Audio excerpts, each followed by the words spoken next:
So today we are going to see in reality three parts. I have prepared a part on numerical maximization, drawing from density, and some about the characteristic of the estimator that we are estimating from discrete choice modeling with simulation.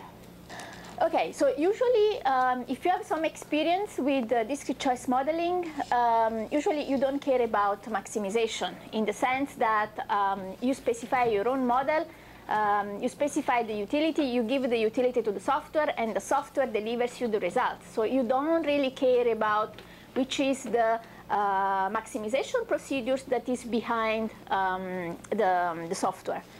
Now, given that these models are becoming more and more complicated, and given that in the future we are expected to estimate our own model depending on our needs, then it's useful, in my opinion, to know numerical maximization. We are going to see the principle of numerical maximization. We are going to see the classical method used in discrete choice analysis, which is the Newton-Raphson method. This is useful because it's very instructive in the sense that if you understand the Newton-Raphson, you understand what is behind many of the commercial software, for example, a Logit. And in particular, we are going to see what is a quadratic maximization, the step size maximization, and what the meaning of concavity of a function. Then we are going to see two different methods to maximize log likelihood, which are the BHHH method and the BFGS method that are much more adapted than Newton-Raphson for maximization of complex log likelihood function. For my postdoc, I was working with applied mathematician in Namur, and we did a lot about BHHH and BFGS, and we designed efficient algorithm for solving mixed logit. And I really think that together, discrete choice analysis with advanced optimization is the future of this discipline. Then some convergence criteria, the fact that here we don't have global convergency anymore, but we have just local convergency, and this can be a problem, especially for very complex log likelihood function. And then some of the characteristics of the estimates and what is different between classical discrete choice model and estimators derived from simulation. So for that, I need notes because this is quite complex stuff. So at the end of the day, doesn't matter which kind of model we are trying to estimate. What we want to do is always maximizing a function that can be either the likelihood, in the case we can maximize the likelihood, or can be a simulated likelihood. You have seen that for probit and mixed logit, we needed to maximize a simulated likelihood. Or there are other ways to maximize this function, which is this squared moment condition. The log likelihood has always these forms. The log likelihood is a function of the vector of the parameters to be estimated. It's a sum over all the observation, right? So these are the observation in the sample. And it's the log transformation of a certain probability divided by n, right? Which n is the sample size.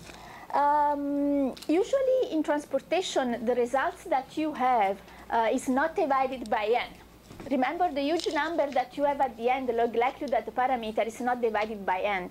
But given that n is a constant and that does not affect the maximum of this function, we prefer to work with individual log likelihood, right? The same that I showed you when I showed the results from B-spline. That's because I was working with this friend of mine who is an OR guy. So usually people who maximize this function prefer to work with individual log likelihood. But it's exactly the same. And at the end of the day, what we want from this is the estimation of a vector of parameters, right? All right. So let's see how this looks like. So if you if you have experience estimating log likelihood, what happens is that you always get a negative number for the log likelihood, right? Why we get always a negative number? We get a negative number because a probability is always between 0 and 1, right? That's, and the log of a number that is between 0 and 1 is negative. So the log likelihood that we get is always negative, and that's the reason why it is negative. This is the process of maximizing this function is an iterative process, right? When you look at any of this software, for example, Logit, BioGym, our own software, which is called Hamlet, you see that there is an iterative process there. It means that you start from some starting value, and then you progress along this function, and you stop when you reach the maximum of that function. So the idea is that starting from a starting value beta 0, you reach another value of this vector of the parameter that has for which the log likelihood has a higher function with respect to the log likelihood at the initial the starting value. So at each iteration, we move to a new beta value at which the log likelihood function is higher than the previous one. At each iteration, that's what we want. The problem here is how to make this step, how to choose the next step, and then the next value of the vector of the parameters beta. So there are two things that can help us doing this numerical maximization. So the first thing is the gradient. And the gradient is the first derivative of the log likelihood function calculated at the beta. And the gradient is a vector that has dimension k. K is the number of parameters to be estimated. So you see that the gradient is the first derivative of the log likelihood with respect to the parameter. And then we can also define another measure, which is the Hessian, which is the first derivative of the gradient with respect to the parameters, or the second derivative of the log likelihood with respect to the parameter. And in this case, this is a matrix, right? It's a k by k matrix. So we have a vector dimension k, and we have the Hessian that has dimension k multiplied by k. So these two measures are very important and are used in the Newton-Raphson algorithm because the gradient tells us about the direction to take when we want to maximize the log likelihood, while the Hessian tells us how far we can go with the step, right? So remember that these are, if you understand this, you understand many of these maximization. So let's just repeat. So the gradient is the first derivative of the log likelihood with respect to the parameters, and it's a vector. The Hessian is the first derivative of the gradient with respect to the parameters, or the second derivative of the log likelihood with respect to the parameters of interest, and it's a matrix. So we use the gradient to calculate the direction that is driving us to maximize the log likelihood function, while the Hessian tells us how far we can go, so how big or how small is the step that we need to take when we work on the function, right? Gradient and Hessian are used by the Newton-Raphson algorithm in order to guide this iterative process to move from beta t to beta t plus 1, beta t plus 2, etc. So in order to determine the best beta t plus 1, remember that we are a beta t, we want to know where is beta t plus 1.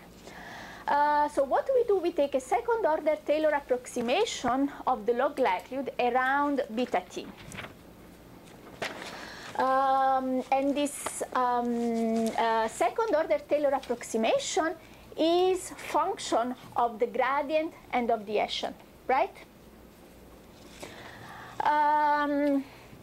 So the value of beta t plus 1 is the one that maximizes this approximation this approximation to the log likelihood function beta t plus 1. So all we wanted to do is to maximize this. So it's the maximization implies that we calculated the first derivative of the log likelihood, and we have this equal to 0, right? So at the end, we get the relation between beta t plus 1 and beta t, which is function of the inverse of the opposite of the Hessian and of the gradient, right? So let's do this again. We are trying to maximize a function. We want to find a way that is driving us in the finding the maximum of this function, and we need to know two things: the direction and how large or how small is the step that we need to take, right? So we have defined two quantities, gradient and Hessian. In order to find the beta t plus 1, what we do is we calculate the second order Taylor approximation of the log likelihood around the point when we are starting. That's it, right? And this is a function of the gradient and of the Hessian. The value that we are looking for, beta t plus 1, is found maximizing the approximation of the log likelihood function at t plus 1.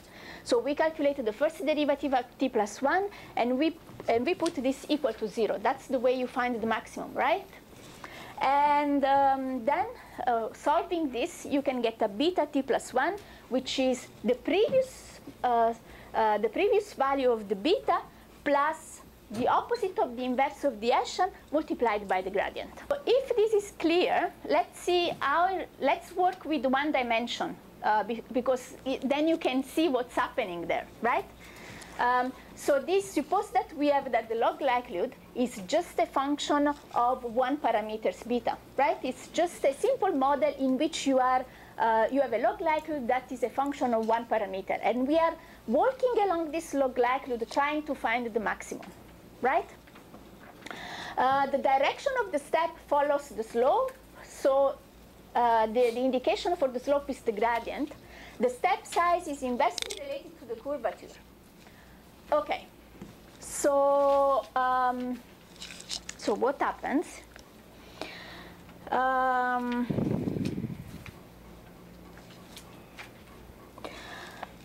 Okay, so this is the gradient, right? The slope at each point, the slope is the gradient. So if you have a positive slope, it means that you need this is for concave function. Why I'm working with concave function? Because Logit is a concave function, right? We know that Logit is a concave function. So if I am at this point, right? This is suppose that I'm starting from this point, and suppose that I calculate a gradient that is positive. It means that the slope is positive. It means that given that the function is concave, in order to get a higher value of the likelihood, I need to move forward. You see? Beta is going forward in that direction, so I need to move in that direction if I want to find a value of the log likelihood that is higher of the initial value of the log likelihood. Is this clear? Can you see from the picture? So again, I will repeat this many times. I don't know if have you seen this in classes before? So I will go slow because this is not material that you don't see many times in classes, unless you come from an applied math department. Okay, so the objective is to maximize that function, and we said that the gradient is giving me the slope of this curvature. So if I calculate the gradient of this at this point, which is my initial point of this maximization algorithm, what happens is that I found a positive gradient. It means that if I want a value of the log likelihood that is higher of the initial value, I need to move forward, right? So I need to move this direction. If by chance I start from this and I have a negative slope, so if I want to find a value of the log likelihood that is higher of than the initial value, then I need to move backward, right? I'm going to have a value of beta that is less, so beta t plus 1 will be less than beta t, right? This is because I'm working with the Logit that is a concave function. Of course, if you are working with a convex function, it's the other way around. The other thing, the step is driven by the Hessian. So it means that how far can, so the Hessian is telling me how far can I go, right? So it means that if I have a great curvature, it means that the log likelihood function is changing a lot. So what I do is that I take small step. And you see this log likelihood is changing a lot. I have a great curvature. So it means that I will choose a beta that is not very far from beta t because this log likelihood is changing a lot. On the other side, you see that the curvature is not changing much. So I can have a bigger step, right? So you see that there is a bigger step between beta t and beta t plus 1. So this is because by knowing this, I can speed up the convergence of this algorithm. So I can have less iteration, right? So these are all things that are guiding me in finding this maximum. In reality, our function is not quadratic, right? It's a function of the exponential, so our probability is not a quadratic function. In the case it was exactly, if the log likelihood was exactly a quadratic function, then the Newton-Raphson procedure will reach the maximum in just one step, right? Because you can calculate the first derivative of the log likelihood, and then you can calculate both the gradient and the Hessian, and then you can calculate the estimates, which is minus b divided to c, right? So if it was a quadratic function, you have a way to calculate the estimates directly in just one iteration. In just one iteration, you know which is the gradient, which is the Hessian, and you can calculate the estimates in just one iteration. Given that we are not in this ideal situation, instead of having one iteration, you have a multiple iteration. And this is true, so you can play with that because this is the general formulation, right? In which beta t plus 1 is a function of beta t and is a function of the Hessian and the gradient. Given that in the quadratic function we can calculate the Hessian and the gradient, you can solve directly for beta t plus 1, which is the maximum of the function, right? So then, given that the log likelihood is not quadratic in beta, then we need more than one step in order to solve this. So what happens here is that sometimes when you are iterating, it is possible that you pass the maximum, right, and you get a value of the log likelihood that is lower to the value of the log likelihood from which you started, right? So in order to avoid this, the people in OR, they have introduced this step size method. And you see this is, for example, implemented into Logit. I don't know if you have ever used Logit. Logit is one of the best software, one of the best commercial software for the estimation of logit and nested logit. So if you are a consultant, and if you are mainly working with logit and nested logit, I think this is the best software because it allows you to work also with multiple software, with multiple data files without manipulating too much the files. You will see that Logit, when you estimate nested logit, I told you that sometimes when you estimate the nested logit, this becomes difficult. At the end, when he has trouble finding the optimal solution, this is exactly what he is doing. Because he has problem finding the maximum, at one point he switches to this step. He has Newton-Raphson behind. So you will see that at one point, given that he has trouble, he tries to reduce the step. Reducing the step, however, reduce the speed of your algorithm, because your step is smaller, but you are trying to find, maybe in a flat region, the maximum. So this is the step size. So this gives you the possibility to reduce or increase the step, depending on where you are. For example, here, so this is when you can increase the step, right? So if you just have lambda equal to 1, what happens is that you arrive here. What you can do is, well, let's try to increase the step and try to find which are the other value of the log likelihood. So you can have lambda equal to 2 and lambda equal to 4. But lambda equal to 4 is too optimistic in the sense that you have a value that is lower than this one. So you realize that this is too far. So instead of having lambda equal to 1 that just reaches that point, you can have lambda equal to 2. And then you have saved one iteration, right? The same in the other direction.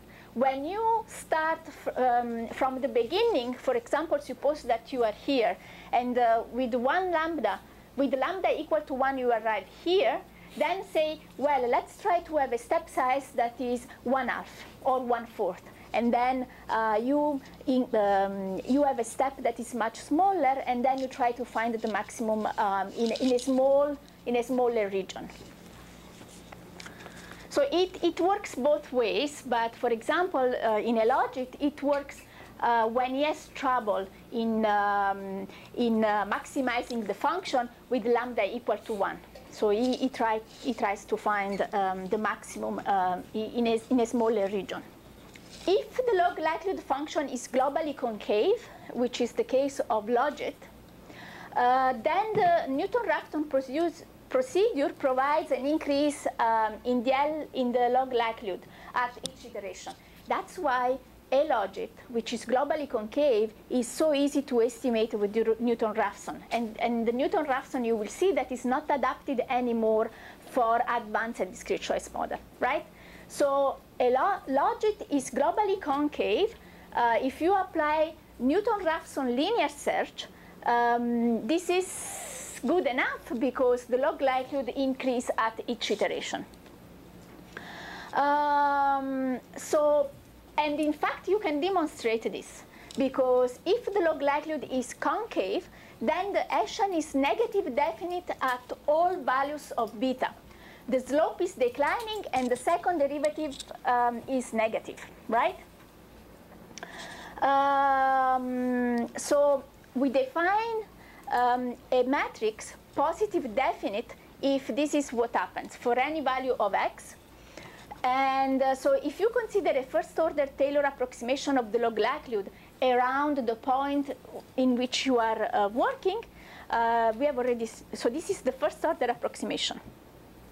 So you have that the log likelihood at beta t plus 1 is the log likelihood at beta plus the first-order approximation, which is a function of the gradient. So it means that beta t plus 1 minus beta t equals lambda minus ht minus 1 gt. And we said that, so you can see that this is greater than 0. So you have that you always have an increase when you maximize a concave function, right? Because of this. However, when you have a convex region, when you have a concave region, the Newton-Raphson procedures can fail to find an increase because the steps is in the opposite direction of the slope. And so you need to apply other methodology when you are in the case of convex regions, right? So it works here, but it doesn't work here. And even with nested Logit, you started, and with Probit, you started to have some of this region. So Newton-Raphson is not well adapted in this situation. So that's why Newton-Raphson doesn't work very well when you start to work with advanced discrete choice models. And that's why other algorithms that like BHHA or BFGS are more adapted to solve this maximization problem that are more complex. And you will see that all these methods have advantages and disadvantages, and sometimes they are more adapted for a problem and less adapted for another problem. So we have tried many of these, and we have a publication on Transportation Research Part B in which we show, for example, that BHHA seems to work very well, especially when you work with simulated data. But then when you work with real data, BHHH fails sometimes. And then BFGS is maybe slower than BHHH, but it's more reliable. It works better on real data. And actually, this friend of mine, Fabien Bastin at University of Montreal, is working on the combination of these two methods. So there is no one method that solves all our maximization problem. But the point here that I wanted to make is that you need to know how they work in order to be able to choose the one that works for your case. So this is the direction where we are going. So the solution of this model is case by case. There won't be one software or one optimization algorithm that solves all our problems. You need to understand how these solvers work in order to be able to solve a complex model. The Newton-Raphson method is a very general method. It can maximize any function, right? Now, this, so we have not taken into account that our problem in reality, the maximization of the log likelihood is maximizing a function that is a sum of terms in a sample, right? Remember that our problem is maximizing a function that is a sum, right? So our problem, our log likelihood is maximizing a sum. So given that, we need now to define the score of an observation, which is the derivative of that observation log likelihood with respect to the parameters. You see the index n here. Right? So the score is the derivative of that observation log likelihood with respect to the parameters. So the score of n calculated at beta t is the first derivative of Pn with respect to beta. And the gradient here, in this case, is the average score. Right? And you can do this because we are working with sum. Right? N are the observation. We are working with functions that are sum of terms. We define a score of an observation, the first derivative of that observation log likelihood with respect to the parameters. And then the gradient is the average score. This is peculiar to our particular problem, which is a sum of terms in a sample, which is our problem, right? We have a number of observations, and the log likelihood is a function of the sum over this observation. Then we need to define a second thing, which is the outer product of observation and score, which is this. Okay? So this is the outer score. It's like a kind of product of score, right? And it's a matrix that looks like this. The average outer product in the sample is related to the covariance matrix. Again, we apply principles that are similar to the one that were driving the Newton-Raphson. And you know that the maximum occurs where the slope is 0, which is that the gradient is 0, right? And beta t is the variance of the score in that sample. So the variance of the score provides a measure of the curvature of the log likelihood function similar to the Hessian. So if you have a lower variance of the score, it means that you are in a flat region, right? Because it means that every observation that you are adding is not changing much your log likelihood, right? So it's very flat. It means that it's kind of all the observation looks the same. And so you are in a very flat region. If you add another observation that is very similar to the one you had before, you are not adding much information. It means that there is low variance, the log likelihood is flat, and you are in a situation like this. Can you see that? It's very intuitive, in my opinion. So let's repeat this. The variance of the score provides a measure of the curvature, like a little bit about the Hessian before. So it means that when, and this happens many times at the maximum of advanced discrete choice model like mixed logit, you find situations that are this. So at the end, you have a very low variance. It means that you have not much variation in your log likelihood, so finding the maximum becomes very difficult. On the other side, if you have a lot of variance here, it means that every observation that you are adding is giving a lot of information. So you have a lot of variance, and then your likelihood is highly curved near the maximum, which doesn't happen very often. Right? If we have very often things like that at the end, especially with mixed logit. Let's introduce the information identity. So the covariance of the score at the two parameters is equal to the negative of the expected Hessian, right?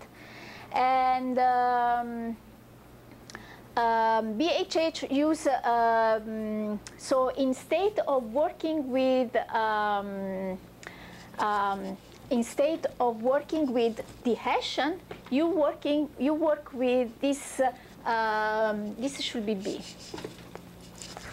So instead of working, this is similar to what you have seen before with Newton-Raphson, right? Except that there is one difference. You don't calculate the Hessian anymore, right? Remember that before with Newton-Raphson we had to calculate the Hessian. The Hessian is the second derivative of the log likelihood with respect to the parameters. Now, calculating a second derivative is, in general, a nightmare.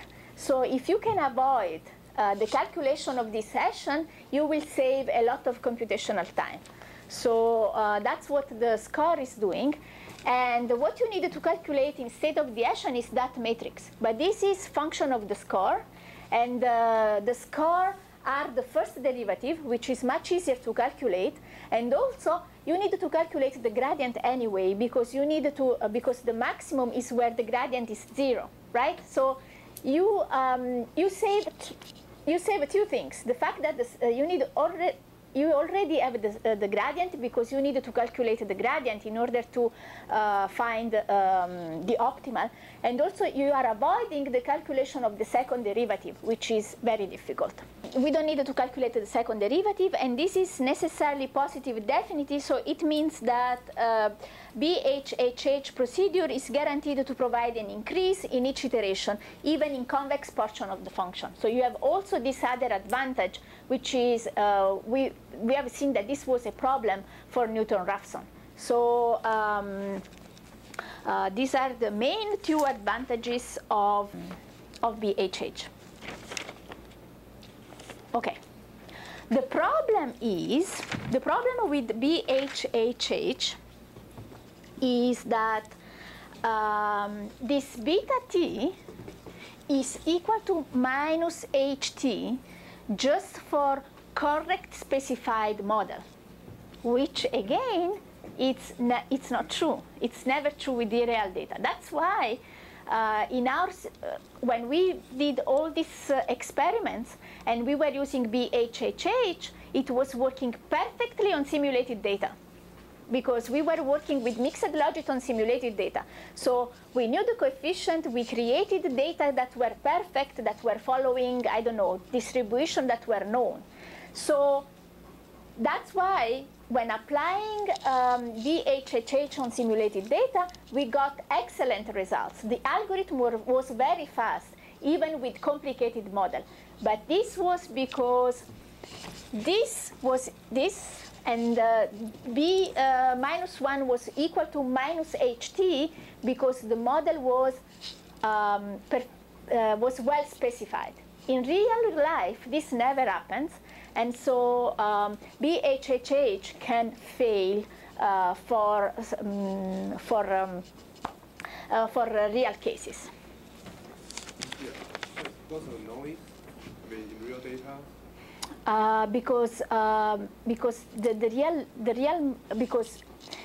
Because in the real model, you have never the perfect specification, right? There is always something that it's missing, or because the data are noises. There is noise in the data. So it's both because the model is not perfectly specified, because you leave out some of the variables that maybe explain behavior. You have no measure for that, or because data is noisy. So the beta t is the numerator is the sum of the product of the yes. So it's all the samples. Yes. Okay, because this is small and yeah. Ideally, in order to have this BHHA working well, you should have samples that are very big. So because kind of this converges when you have samples that are very big. So we said, well, BHHH was a good idea, but now let's try also this other algorithm that is called BFGS, from the name of these people. If you have noticed, what happens when you use this algorithm is that when you use Newton-Raphson and BHHH, you work with information at around beta t, right? You are kind of working with 1 point. You are calculating the gradient, the Hessian, or the outer product of the score around beta t. And this works if you are in a model that is kind of quadratic, right? So the idea of BFGS is that instead of working with 1 point, you work with information at more than 1 point in the log likelihood function, because this will help you to have an understanding of the curvature of the function. So instead of working with the Hessian, it works with arc Hessian, and it's defined on the basis on how the gradient change from a point to another. So that's the basic idea. Instead of working with 1 point and calculating the gradient and the Hessian in just this point, you calculate with, you work with more than 1 point, and you calculate a kind of arc Hessian that drives you along the curvature of the function. So suppose a little fact in this example, I find this example very instructive. Suppose that you are at 1 point that is x equal to 3, and you have a slope that is 25. At the point x equal to 4, the slope is 19. So the change in slope for 1 unit change in x is -6. And in that case, the arc Hessian is -6, which represents the change in slope as you take a step from 3 to 4. So right, instead of calculating the slope in 1 point, you calculate the slope in 2 points, and you calculate this arc Hessian, which is the change in slope in 2 different points. When we applied BFGS to mixed logit, we found that this was slower than BHHH, but it solved all kinds of problems. So we were able to find the solution for all our complicated real case, but it was in many cases slower. So that was we have a paper on that, 2006 paper, and the difference with what train does here is that it's still working with the linear search, while we are working with trust region. So instead of searching direction, we are searching in region. These are advanced methods in optimization, and I did that because I was working with this applied mathematician. So we combined the knowledges. So I want also to tell you why I started this, because I was working CAN-trained software, and for many of my real models, I was not able to find a solution, and also it took days. So I said, this is not possible. If we want to do this in practice, we need to have a faster optimization method. So the message is really, if you are working with advanced discrete choice models, the optimization that is behind is very, very important. Because the models, the log likelihood function are difficult to maximize, it's very slow, and you are wasting your time waiting these results that never arrives. So we had good results by improving. Instead of working with the linear search, we were working with the trust region. And instead of working with BHHH that works perfectly with simulated data, we had to switch to PFGS, losing some efficiency, but we were getting results. Now my colleague is working on combining the two. What he's doing is combining BFGS and BHHH. He has students from Vietnam. He's working on that. I've seen they have good results. And I think the idea is kind of starting with BFGS and then using BHHH when you are close to the solution. So it's a kind of the two, always in a trust region optimization framework. In the B-spline example you provided yesterday, B-spline example, the simulated log likelihood function, there's something like the curve is like a spike in the zero, near the zero. Oh, but this was not the log likelihood function. Is it cumulative? This was the random parameters, the shape of the random parameters. So my question is, if your log likelihood has something like a spike, so things like these three methods need to take derivative. Yes. Well, this is what I was saying, the difference between Provid and mixed logit. Still, this function is difficult, but it's smoother. So you don't have this, you are talking about this, right? Where it's very difficult. We don't have this difficulty with mixed logit. I've never seen that. There are many other difficulties. The fact that it's flat, the fact that it's a complicated function, maybe with, it's a lot like this. But it's never like this. This is Probit. And this comes from this accept reject. Yeah. How do you know the shape? Because it's always multi-dimensional. Yeah, you don't know the shape. Well, we are doing this coefficient by coefficient because we had a lot of trouble. Tomorrow I'm going to show you the results from this discrete continuous, and we had a lot of trouble estimating this, and we had to have large steps and then decrease the steps. So we wanted to know where the problem was coming from. So we added the log likelihood projected for each of the coefficient, and we saw because we wanted to know which coefficient was causing trouble. Actually, I needed to write a paper on that for TRB. I have all the results, but I needed to do the writing. I think these are interesting problem in the sense that, you know, we are estimating all these fantastic advanced methods, but if we get into trouble like this, and actually we had also a discussion with Chandra Bhatt because we submitted a paper recently. He said, well, we have already done that. I said, yes, but you have constrained all the parameters. You just estimate 2 or 3 of these of the covariance matrix. You don't estimate. If you want to estimate the real covariance matrix, so the entire problem, you get into this trouble of maximization. So there is a trade-off between how complex is the model, what you want to estimate, and then this kind of trouble. And I think the solution is the optimization method. And the problem is that we needed to train the students. I faced the same problem with my group. My students not necessarily know all this optimization method. They can go and attend classes with other professors, but still it's very difficult. Now, the other problem, as I always derived from the fact that we have a very flat, at one point, a very flat log likelihood function at the end. We need at one point to stop this iterative procedure now, and we want to know where to stop.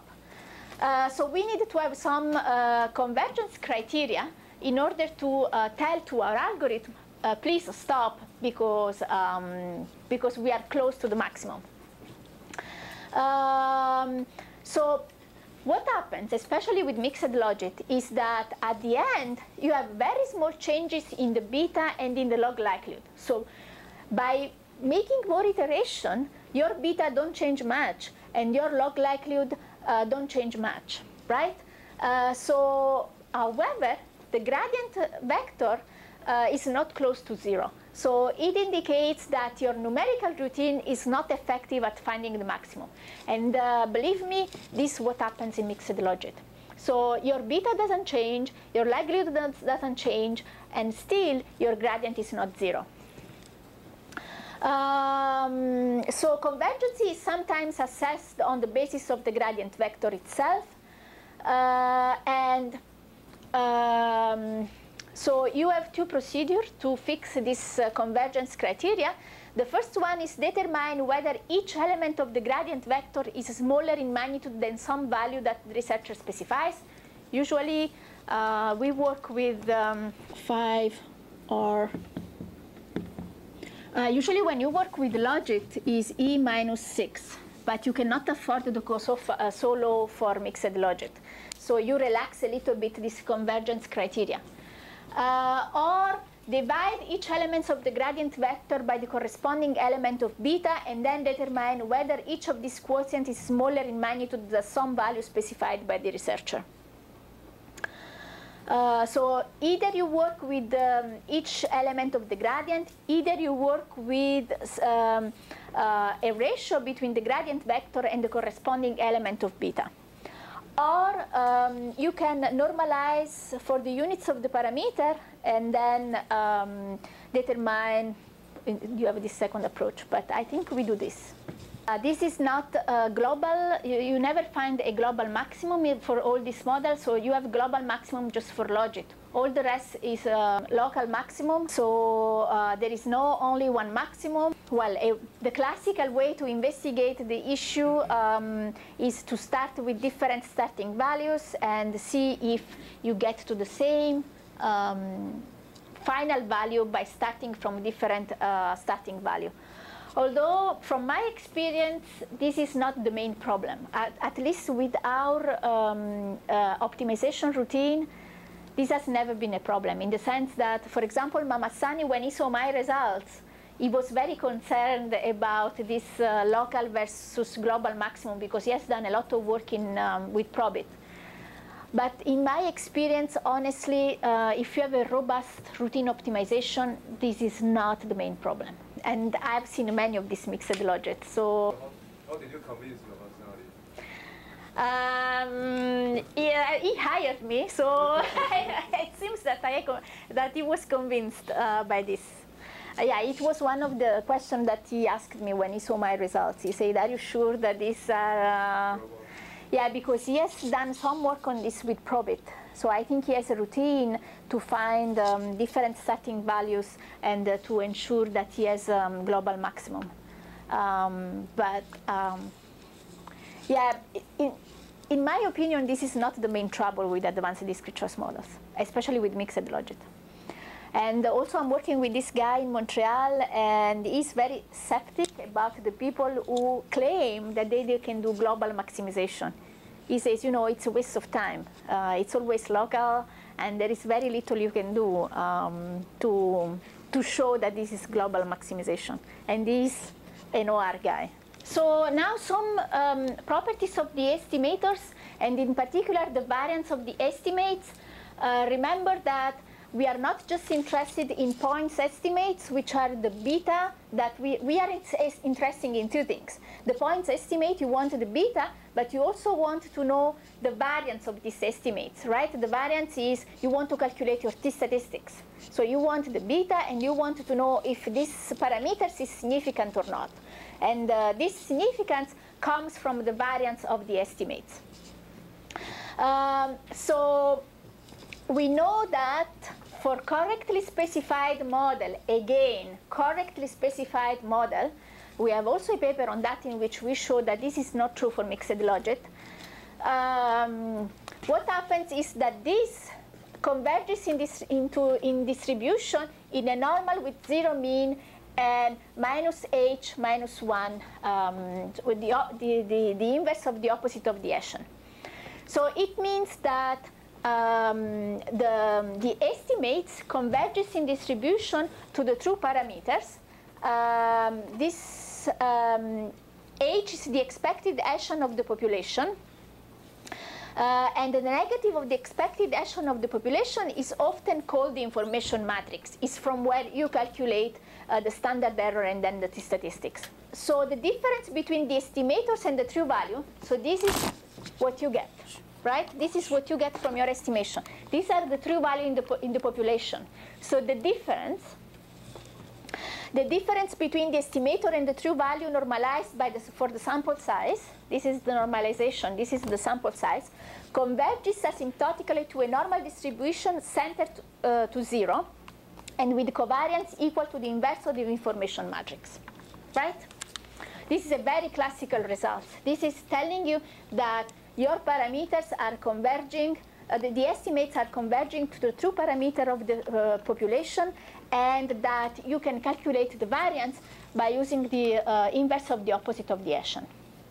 Remember, this is for correctly specified models. So H is the average Hessian in the sample. So you can use, you can calculate, you need to calculate, given that, for example, if you are using BHHH, you don't have the Hessian. What you can do is that you can calculate the Hessian at the estimates, at the optimal.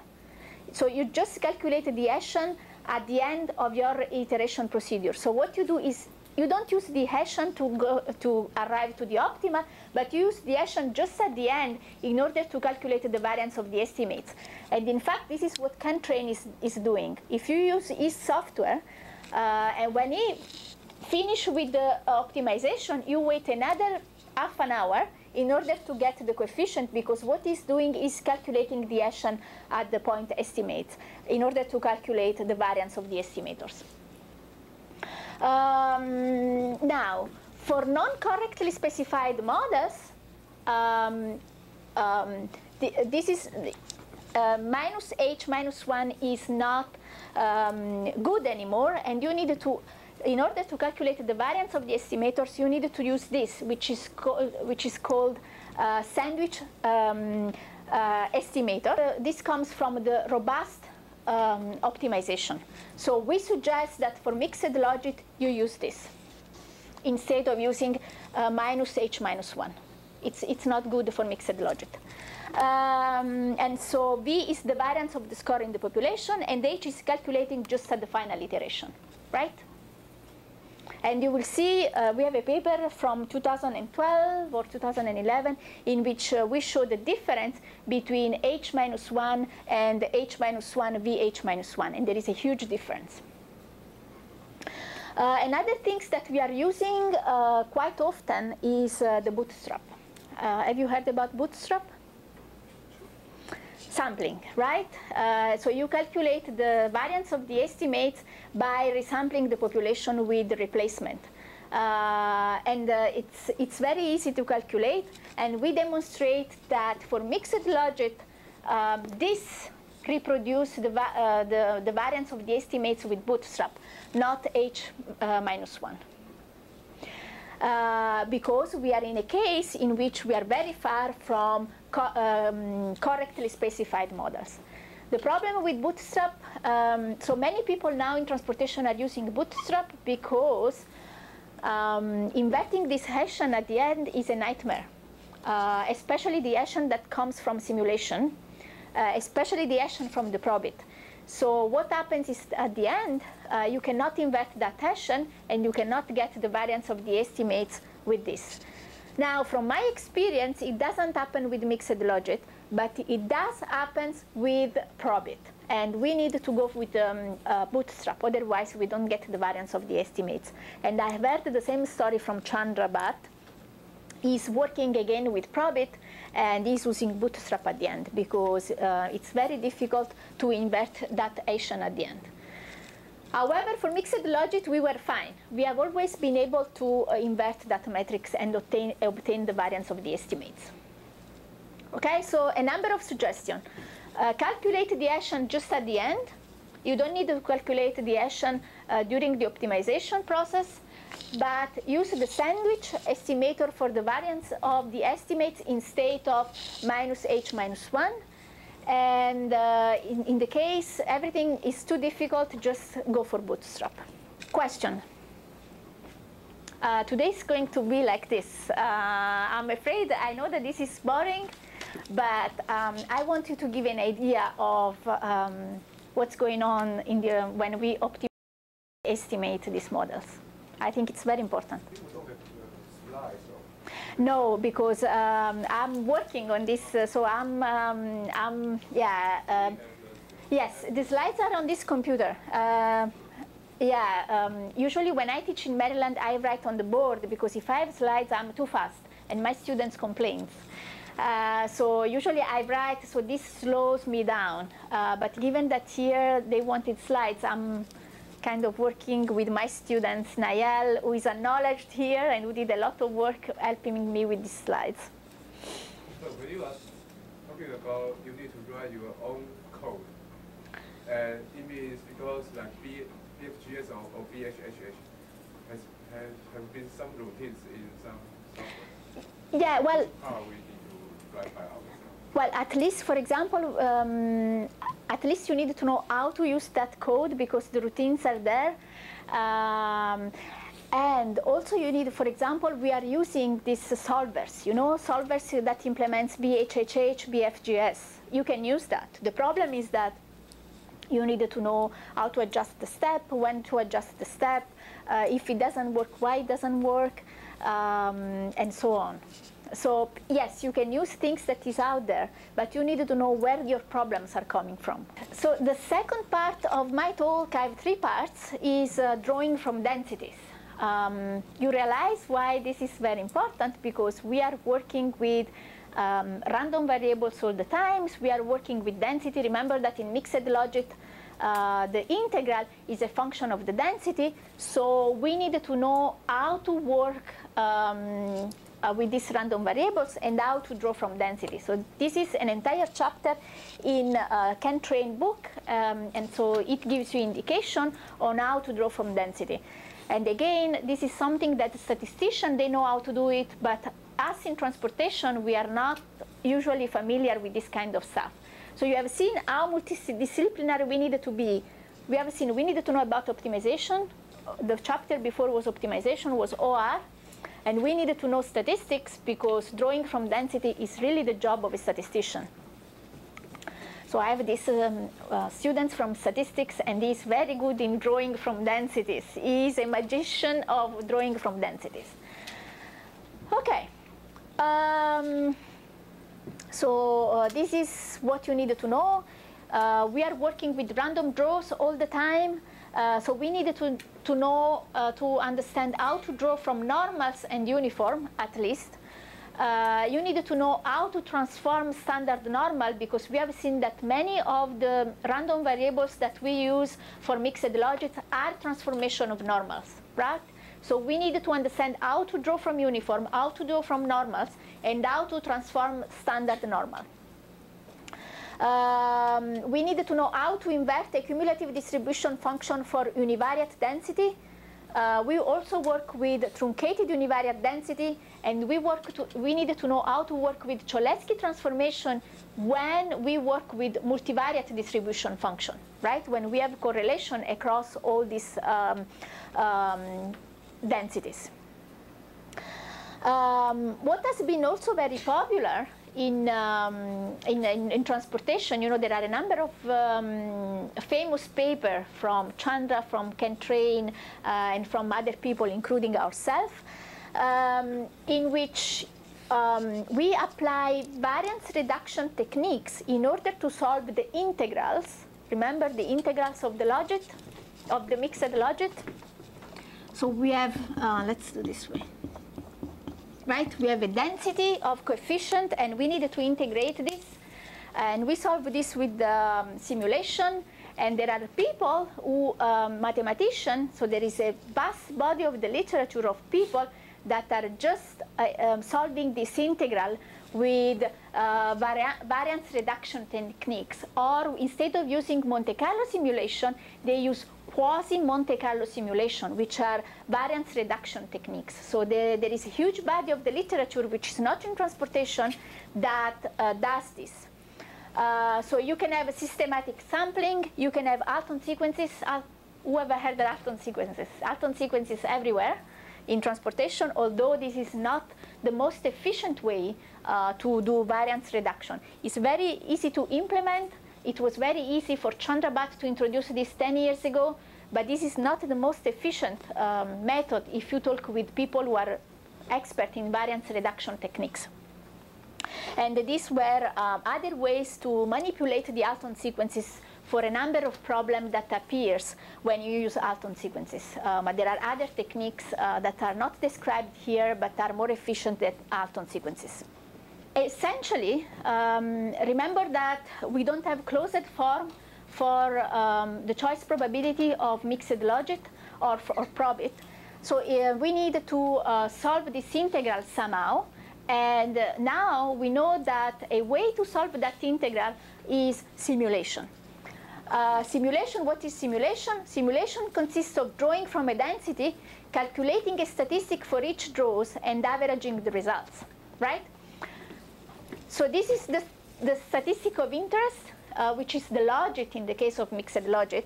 This is the density.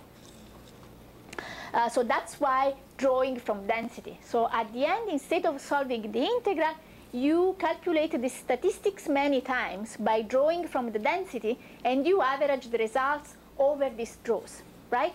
The question is, how many draws and how efficiently take these draws? That's why what we are trying to answer in this chapter. It's quite standard, although it's not standard for students in transportation, to draw from a standard normal density. For example, from a normal that has 0 mean, a unit variance, right? A normal that is 0, 1. Or from standard uniform density mu, which is between 0 and 1. So this is something that we can manage. And in fact, you can apply any statistical package in order to draw this in order to generate random numbers from this density. Well, we call them random number. However, they are never random because they all come from a computer. And so these are pseudo-random numbers because what comes from a computer is never really random. In fact, randomness is kind of a theoretical concept, and there is no operational counterpart in the real world. So what we do, for example, when we use Excel and we get these random numbers, in reality, these are pseudo-random numbers because they are generating following something, following a routine. It's very useful in this context to understand that some random variables and many of the random variables that we use in this context are just transformation of a normal. For example, a draw from a normal density with mean B and variance sigma square is this, right? Mean plus standard deviation multiplied by the draw. A draw from the log normal is just obtained by exponentiating a draw from a normal density, right? So this is a draw from a log normal. So it's just a transformation of a normal. So if you know how to draw from a normal, then you know how to draw from a log normal because it's just a transformation. So, and the moments of the log normal are a function of the mean and variance of the normal that is exponentiated. So that's why when you estimate mixed logit with log normal, at the end, in order to find the mean and the variance, you need to do this transformation. That's the coefficient that you get are not the coefficient of the log normal. In order to get the real coefficient of the log normal, you need to apply this two transformation. Because that's what CanTrain does in his software. He uses this. He estimated this instead of the log normal. So you need to transform the coefficient that you get from his software. This is the most convenient way to draw, and this is what I've also showed you yesterday when I showed you the B-spline. We draw from uniform, and then we apply the transformation of the inverse cumulative function. So suppose that you are working with a random variable that has a certain density, right? And this density corresponds to a cumulative distribution function, which is capital F here. So if you know how to calculate the inverse of f minus 1, then the draws of epsilon can be obtained from a draws of a standard uniform. So what happens is that you draw from a standard uniform. So you draw from a uniform 0, 1, which is very easy, right? You draw from 0, 1. Then in order to have the draw from your own specific distribution, what you do, you apply the inverse cumulative distribution function to this uniform draw. And you obtain the draw from your own random variable of interest, right? So it's easy to do this way, because you draw from the uniform, you apply the inverse of the cumulative distribution function of the random variable of interest. For example, I don't know, normal, Johnson, B-spline, and you get the draw from your own distribution, right? We do this all the time. I think it's the most efficient way to do it. So at the end, the draws that you are obtaining are equivalent to the draws directly from F, right? So it's easier this way. This is the case in which you need to draw in a certain region, right? So suppose that you need to draw you need to draw between A and B. So so you suppose that you have a random variable that ranges from A to B with density proportional to F epsilon within this range. This is, for example, when you work with truncated normal, right? I said sometimes instead of working with the entire distribution of normal, you can work with a smaller part of this distribution because, for example, you don't want values that are greater than 0. You just want a negative value, right, for the travel time. So sometimes you need to restrict yourself into an interval. So in this case, you need kind of a weighted average of FA and FB. And this is the way you construct the mu, which is a function of FA and FB. And then the draw will be just the inverse of the cumulative distribution function of the weighted average of mu. And so this is also useful in our case. Suppose that instead of drawing from univariate, you want to draw from multivariate normal. And this is, for example, the case when you want to estimate correlation between coefficients. For example, suppose that you want to not just have mean and standard deviation of travel time and travel costs, but you also want to know the correlation between travel time and travel costs. In this case, what you can do is draw accounting for correlation means to calculate the Cholesky factor, which is defined as a low triangular matrix L. So it's something like this. So suppose that you are working with 3 random variables, epsilon 1, epsilon 2, and epsilon 3. So this is the Cholesky matrix for this a lower triangular matrix. So you have the variances, and then you have the covariance factors. And so that's the way you draw epsilon 1, epsilon 2, and epsilon 3. And you see that epsilon 1, there is correlation between epsilon 2 and epsilon 1 because epsilon 2 also depends on Ni1. And there is correlation between epsilon 3, epsilon 2, and epsilon 1 because there are this factor appearing here. So this is a way to draw from multivariate distribution. Okay, so this is mainly what you need to know in order to estimate mixed logit. All you need to know with respect to density and how to draw from density when you need to estimate a mixed logit. So this is particularly useful when you need to draw from this density. Now, let's see why these variance reduction techniques. Yes? So in your B-spline, you only have some knots. It's not a curve, right? No, but then you have a curve that is, that is interpolating, yes. And you know the inverse of the cumulative distribution function. We have an expression for that. So you fix the nuts, but then there is a function that is smoothing out. Okay, so when you work with simulation, you can just solve the simulation with simple Monte Carlo draws, and Monte Carlo draws are independent random draws, and you know, there is not much to do. You just draw numbers, random numbers, and you solve your integral, right? The problem is that in order to solve this integral, you need enough draws. And for Monte Carlo simulation, you start to talk about 1,000 draws, 2,000 draws. And sometimes the way these points are randomly drawn is not very efficient because, for example, they don't cover part of the integration space. And so the results that you're getting are not that good, and you need to increase the number of draws and so on. So, so in reality, when you integrate with simulation, you are worried about two things. You are worried about coverage. It means that the random draws need to cover the integration space. So you want a good coverage of the integration space. And the others is covariance. When draws are independent, like when you draw from Monte Carlo, for example, the covariance over draws is 0.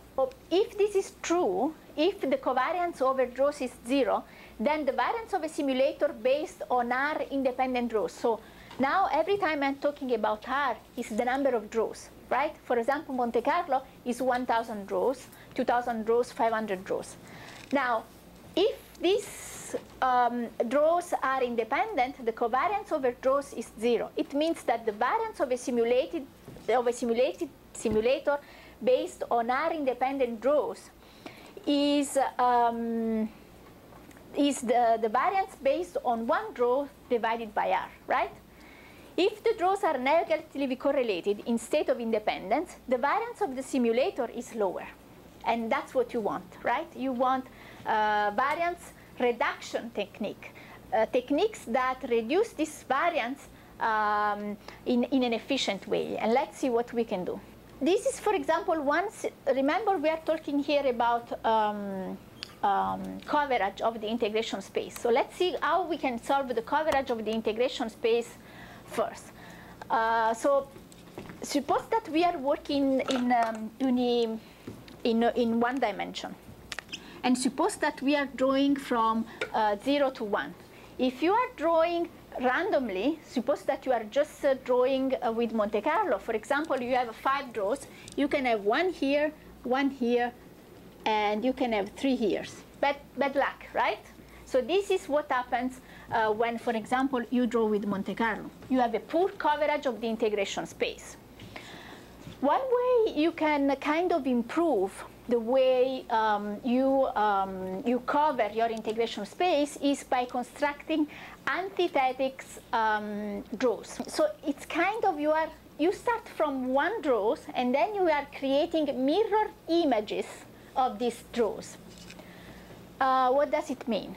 Suppose that you are working 2-dimension, right? And you have epsilon A and you have epsilon B, and you start from here. You have a first point, 1, which is, this first point is epsilon A and epsilon B, right? Now,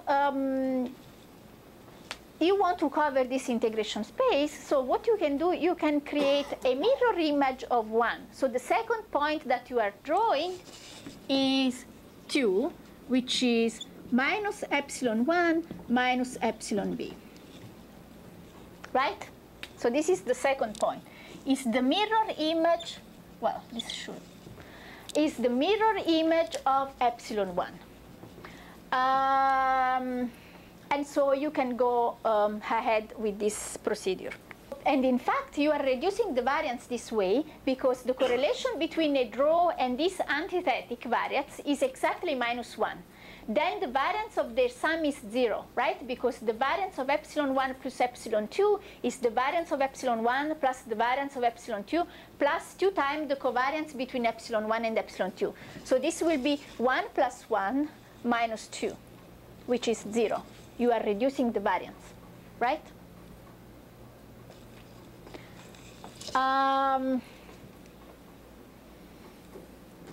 Well, this is not entirely true because in the simulated probability, remember, it's not linear. So the simulated probability is nonlinear. So the correlation between P epsilon 1 and P epsilon 2 is less than 1. It's not exactly 1. It's less than 1, the correlation, right? This is in the case, so was 0 in the case the relation was linear. But so you see that here, still you have, so we have created 2 points.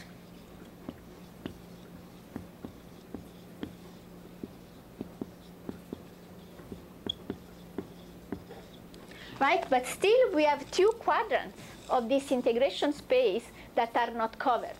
So I can go ahead and create epsilon 3 and epsilon 4, which won't be exactly this. So I can have epsilon 3 and epsilon 4.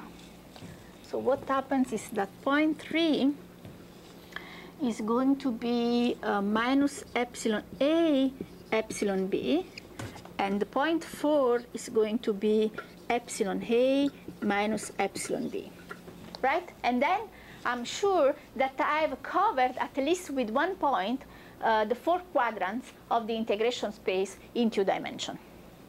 However, still I'm not very happy because look at this. So this part is not well covered and this part is not well covered, right? Everything is like concentrated here, right? So instead of just working with mirror image, I can switch the position of epsilon A and epsilon B. You see that this becomes the X instead of the Y and vice versa. So I have a more uniform coverage. So I'm kind of twisting the X with the Y, and I have even better coverage of my integration space. Can you see that here?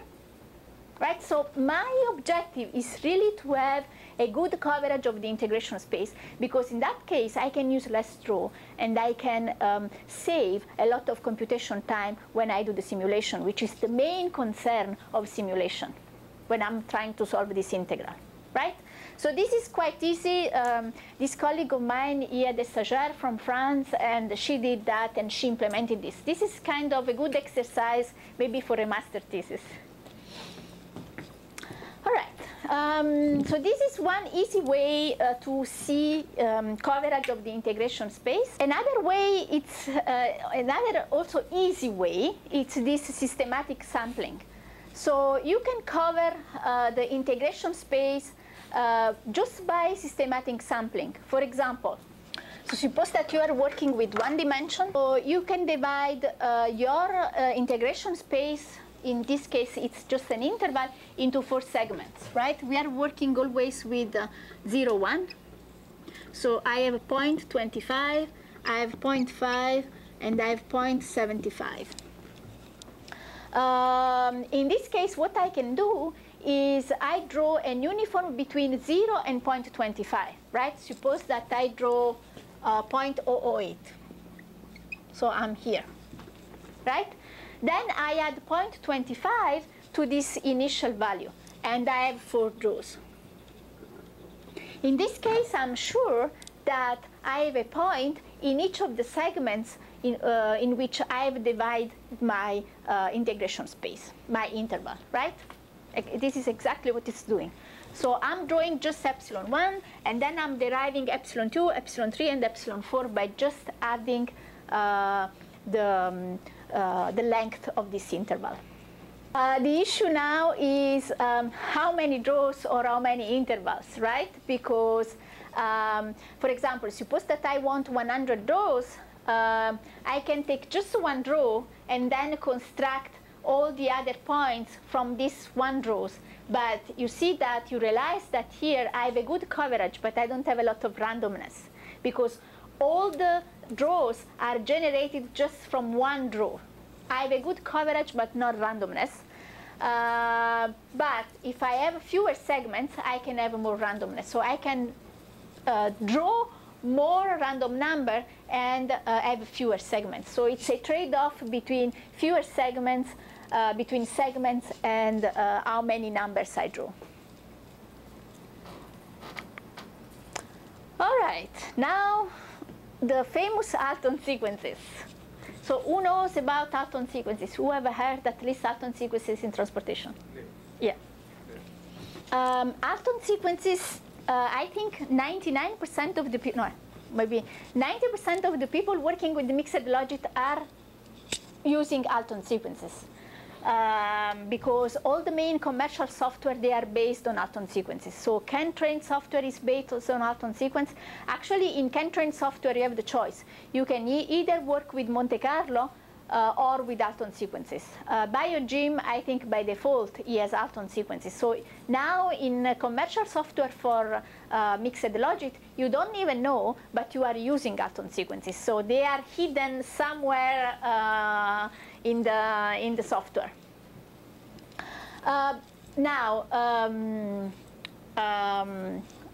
The claim is that Alton sequences provide a good coverage of the integration space with less draw with respect to Monte Carlo, and they induce a negative correlation among observations. So we reach the two main objectives, coverage and variance reduction techniques, right?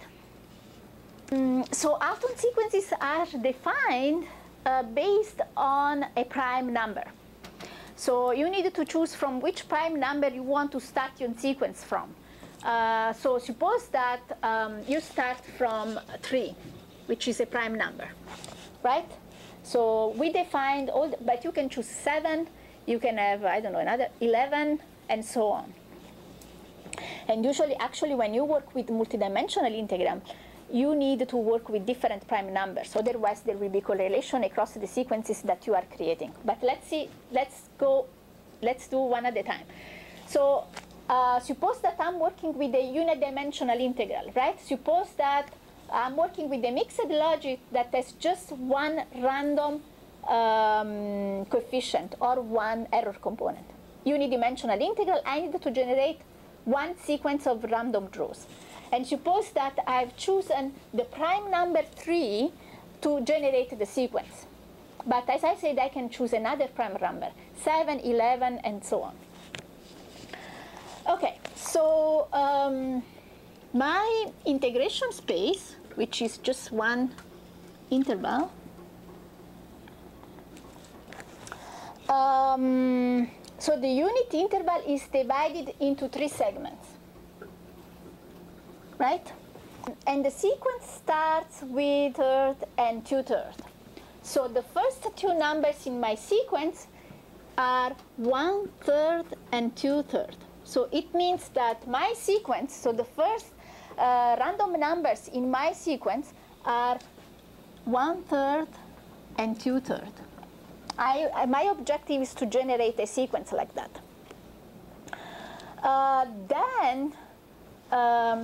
And this is my A, and this is my B. Then what I do is the 3 segments are then further divided into thirds. So 1, 2, and 3. And I'm calling this C, D, and E. So C is 1/9, 4/9, and 7/9, right? So these are the following 3 numbers in my sequence. So I will have 4/9, 1/9,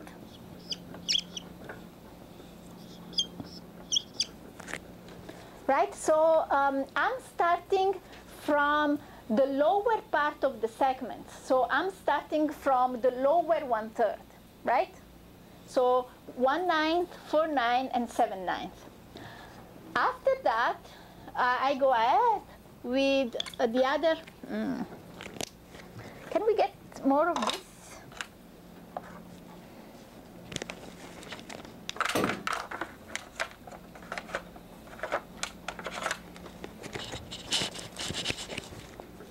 Okay. So the other, this is 2/9. This is 5/9, and this is 8/9. So the following three numbers in my sequence are 2/9, 4/9, and 7/9, right? So I've generated how many numbers? 8 numbers. 8/9? The last one? Oh, 8/9. Right? So the lower third come first, and the higher third come after. Why it was that easy to implement this? This is just a couple of lines in the code. As my friend Fabian says, this is a very easy routine to implement, because the only thing you need to program is this. You can generalize it, right? So you have a very easy routine, and that's the way you write the sequence, right? So by iterating with T, you can get you start from 0 and then T1, T2, and T3. In particular, we have got this by imposing T equal to 0 and T equal to 1. Then you have other numbers when T is equal to 2, T is equal to 3, and so on. But it's just one line of code. So these are the Alton sequences. It's just one line of code. Well, you need to have a loops, but this is one line of code. Now, be very careful, because remember that here we are working with several observations, right? And so here we are working with big N, with capital N, and capital R. So you need to generate very long sequences. You need a lot of these draws, because you need to cover you need to cover R and N. So you need a lot of these numbers. And be very careful, because the Alton sequence is usually created, and then part of the sequence is used for each observation, right? So you create a very long Alton sequence at the beginning, and then you give a segment of this sequence to each observation. Be very careful. You cannot generate an Alton sequence for each observation. You first generate the Alton sequence, and then you divide this long Alton sequence assign this long Alton sequence to the observation, right? This is very, very important. Otherwise, your algorithm is starting to be crazy, because every time you restart your, and in fact, you are supposed that you have 2 observations, and the researcher wants to have 5 draws, right? Then we create the sequence. We create that sequence. We eliminate the first 10. So 1, 2, 3, 4, 5, 6, 7, 8, 9, 10. And then, no, the 5. 1, 2, 3, 4, 5. And then, where is starting from? 4, 7. Okay, so it's starting from here, right? So you need to burn out some of the initial one, because you will see that these are very highly correlated in the case, for example, you have a second dimension for example, on another prime number. So the first number of the sequence are very likely to be correlated with other sequences. So you burn out some of the first number generated. In this case, what he does, he says, well, forget about the first 10 numbers generated, because there is a high likelihood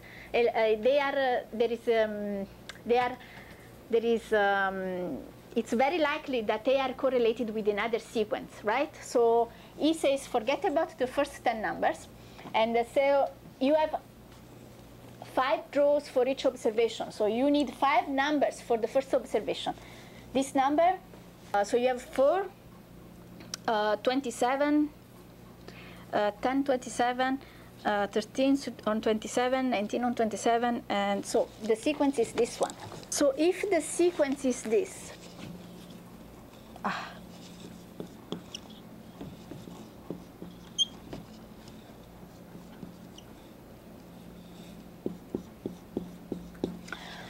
okay, so suppose that this is the sequence. These are the numbers that I've generated. So what happens is that I burn out the first 10, which ends here. So I don't consider this. These are the first 10, which are very likely to be correlated in the case I generate a second sequence based on another prime number if I have a 2-dimension. And then I give the first 5 to the first observation, and I give the second 5 to the second observation. So that's to tell you that generate the sequence for all the draws. So you need R by n numbers, right? And you give a R sequence to each observation. Okay. So, and see that how this sequence, they compensate each other, right? Because here you have a kind of a gap, right? But this is compensated by a draws that cover the second observation. So you are kind of compensating, and then you get a, say, a quite good coverage of the integration space. You see? This gap here is compensated by this. This gap here is compensated by this. And so that's the idea of covering the integration space with Halton sequences. But these are just, so the Halton sequence is just a uniform density, right?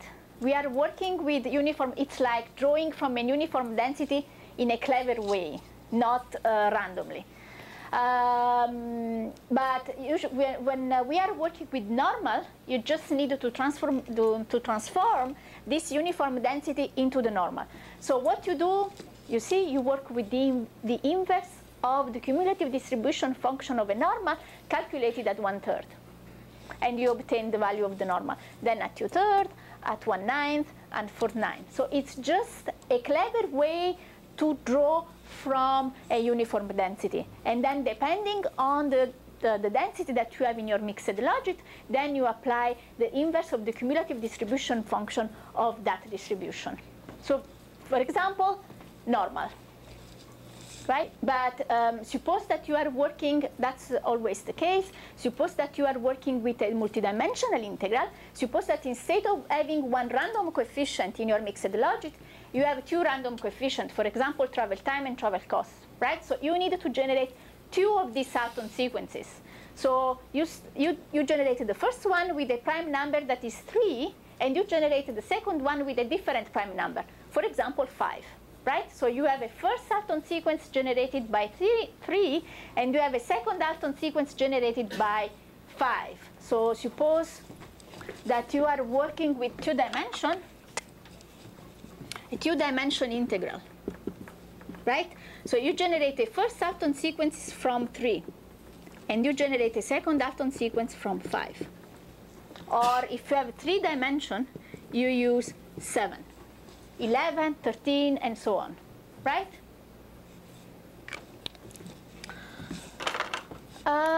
That's fine.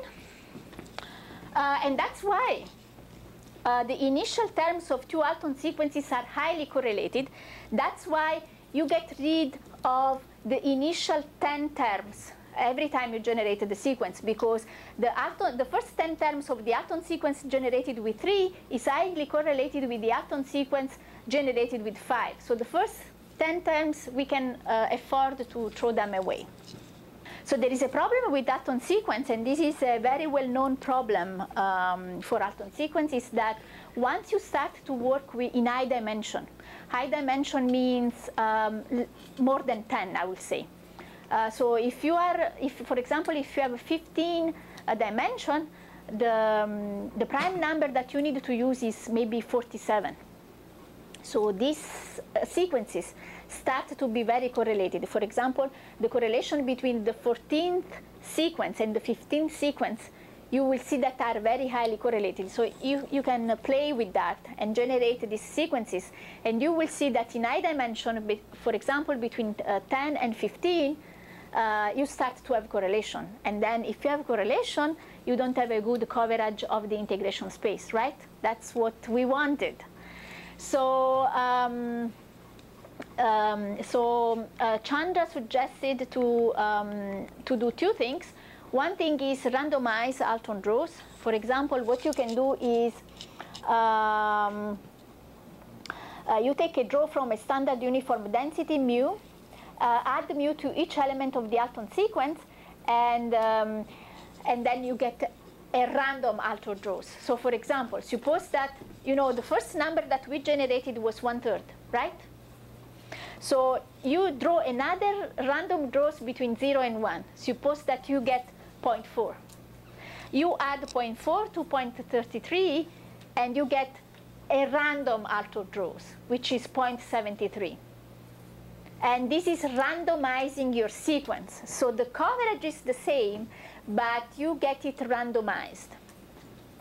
And if you get something that is greater than 1, given that we are working between 0 and 1, we want always an uniform between 0 and 1, you subtract 1. So suppose you were here, you add 0.4, so you are out of the 0-1 interval, so you come back.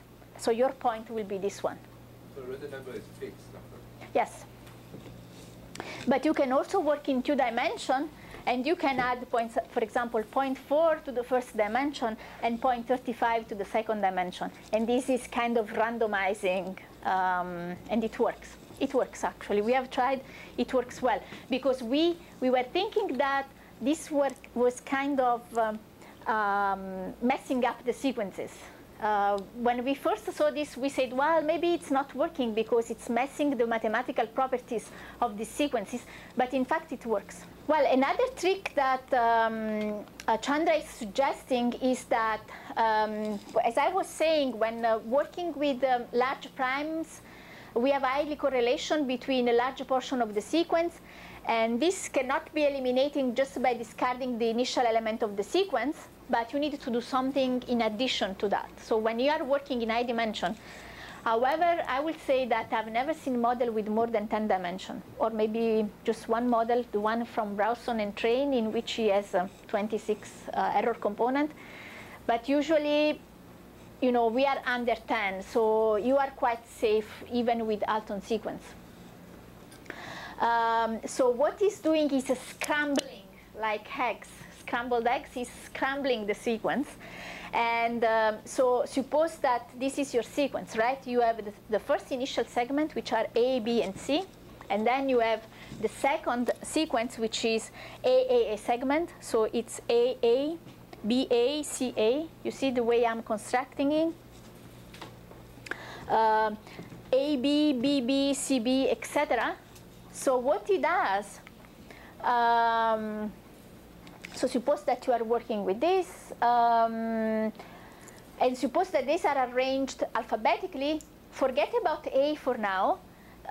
What he does is he changes B with C. So everything here, so forget about the first one, but everything here is B is scrambled with C. And so it's a way to scramble the sequence.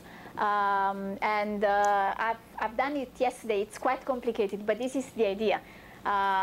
It's like dividing in A, B, C, and then everything is B in the Alton sequence before becomes C in the random sequence, in the scrambled Alton sequence. And you get another sequence. And also this has very nice mathematical property, and it kind of cut all this high correlation.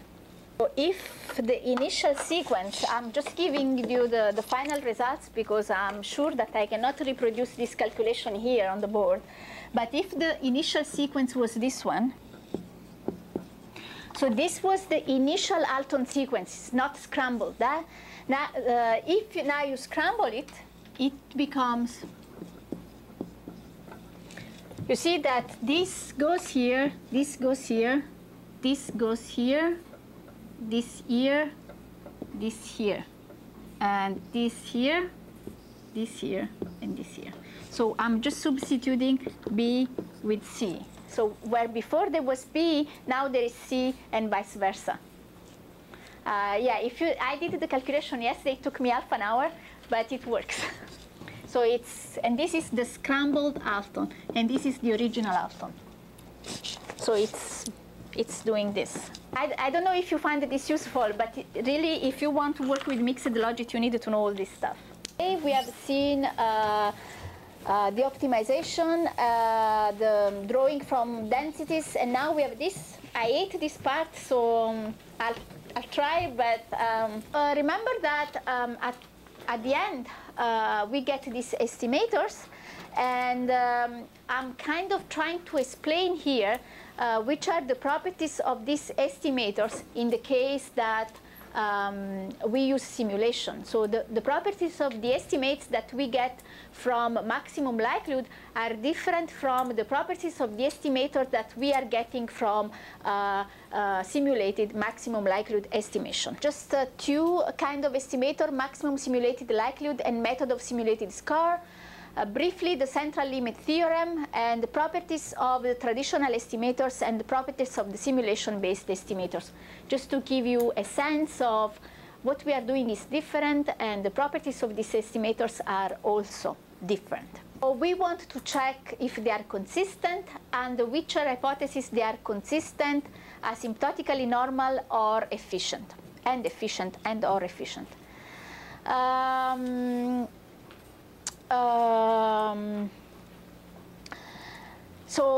And this is because, again, when you run simulation, you need to know what you are doing. You need to know in particular, you need to know the relation between R, the number of draws, and the number of observation in your sample, because the properties of the estimators will depend on the relation between R and N.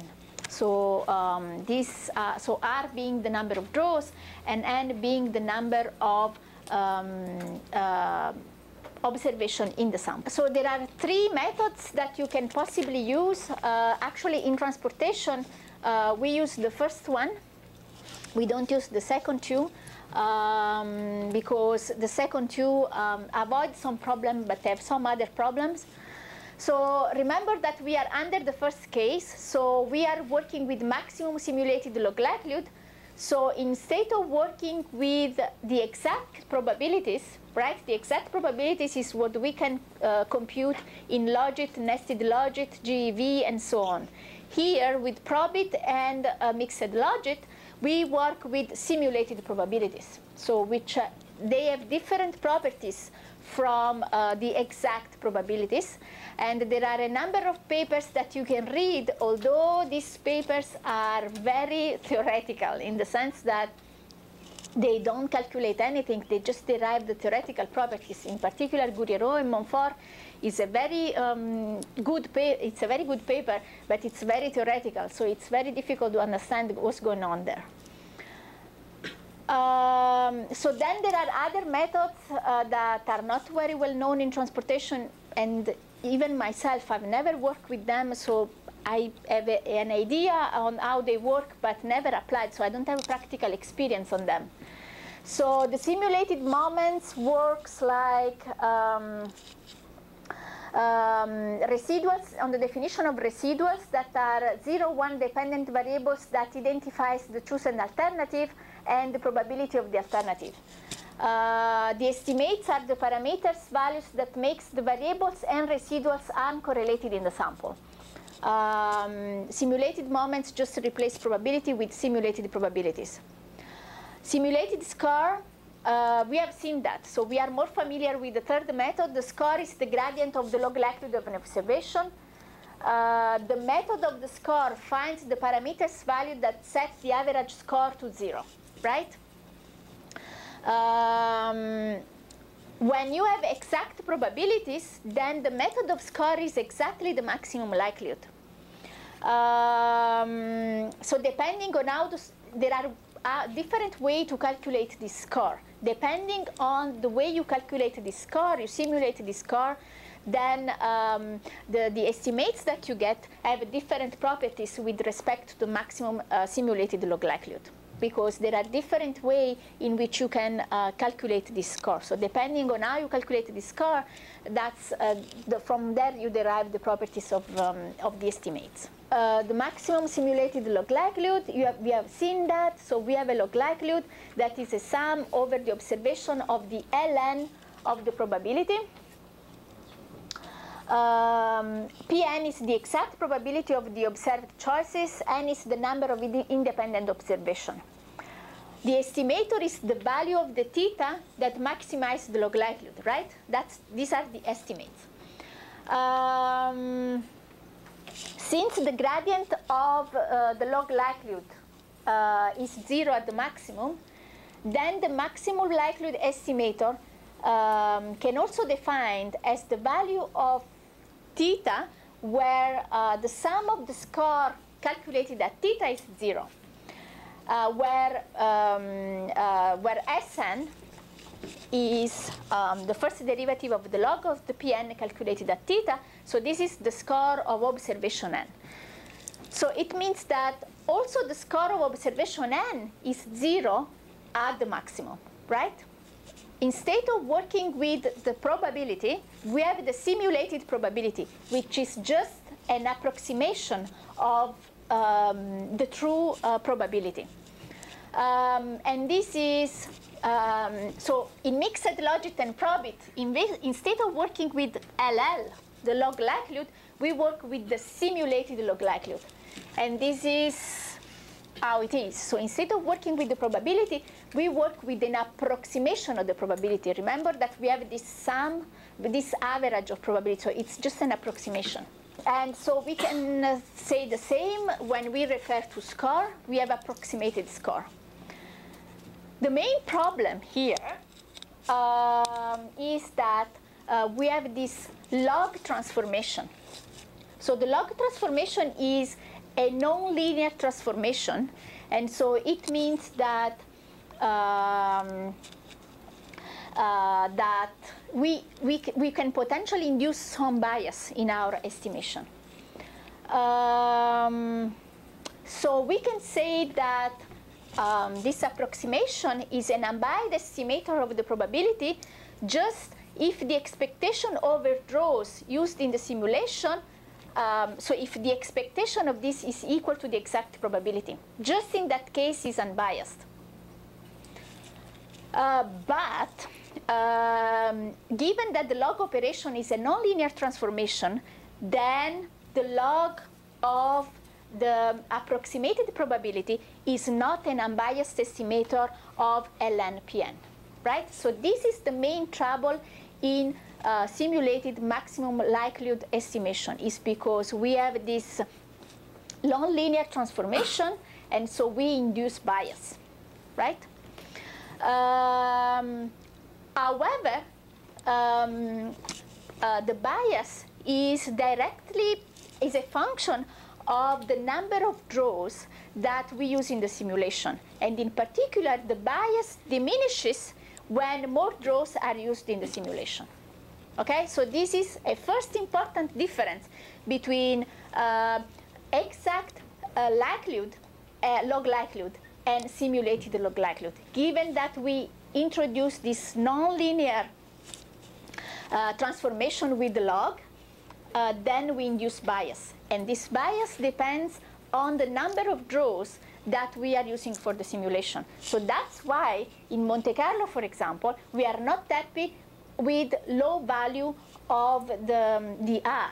We need a higher value of R, because otherwise we know that our coefficients are biased, and the bias is significant.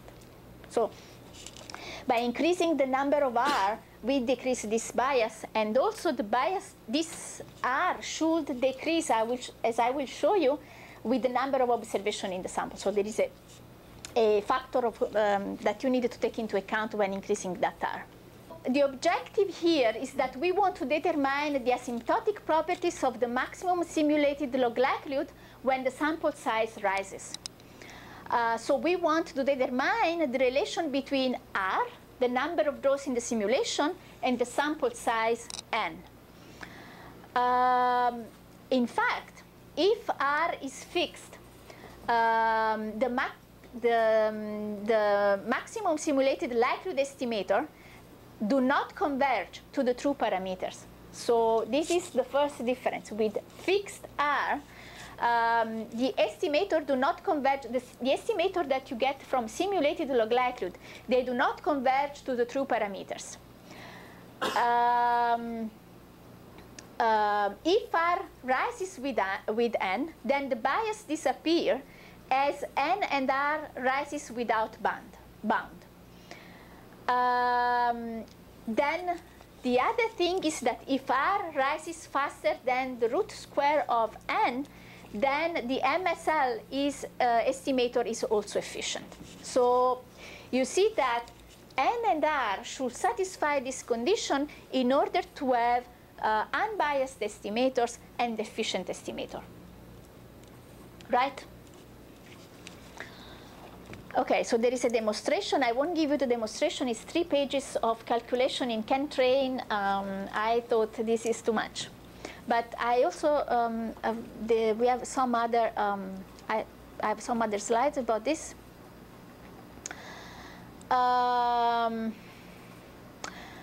So you can say, well, then don't do simulated log likelihood because there is this ln transformation. Let's just avoid this ln transformation. This is what people were doing when they suggested to use simulated scores. Method of simulated scores provide consistency without loss of efficiencies, but they have poor numerical properties which makes it difficult to calculate the estimators. So yes, you have better properties of the estimators, but the problem is the optimization of this. So it's very difficult to get the estimators because you have poor numerical properties. So yes, they are good about properties, but then the estimation is difficult. In reality, when you use exact probabilities, when you are not in the case of simulated probabilities, then the method of the score is exactly the method of maximum likelihood, right? They are the same. So the objective here is that we want to construct this score and put this score equal to 0 in a way that we don't have bias. So we want a linear transformation that is not inducing bias. Right? Remember that the bias in log likelihood estimation, simulated log likelihood estimation, comes from this log operator that is nonlinear. So the properties of this maximum simulated score, method of simulated score, is that it's consistent with the fixed R, and the simulation noise decreases as R rises, and is asymptotically efficient when R rises with n instead of the root square of n. So it's more efficient than simulated log likelihood. The problem is how to define an unbiased score simulation. So a way that CAN-train is suggesting is let's try to use this, right, as a score. The problem is that you can get easily an unbiased, you can get an unbiased simulator of this. It can be obtained easily by taking the derivative of the simulated probability. However, the problem is this other term here. So this is unbiased, but what about this? Because an inverse of the probability still induces bias. Then it suggests to calculate this inverse of the probability in a way like, remember the accept-reject algorithm that we use for probit? This is similar. It's calculating this probability as drawing from a random terms of the model that gives that the alternative J that you are considering as the highest utility. So what you do is, kind of the accept-reject algorithm. Take a draw from the random terms of the density, calculate the utility of each alternative with this draw, determine whether the alternative J has the highest utility. If so, this is an accept. If not, then it's a reject, and go ahead again.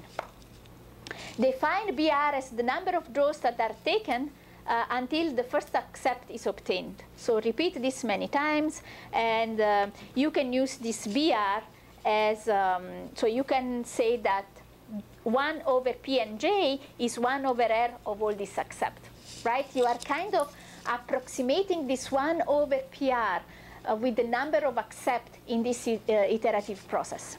And this is a way to overcome this, and this is a way to use simulated score in the case you decide that you prefer to work with score instead of working with maximum simulated log, with the method of simulated log likelihood. However, honestly, I've never seen any application of this.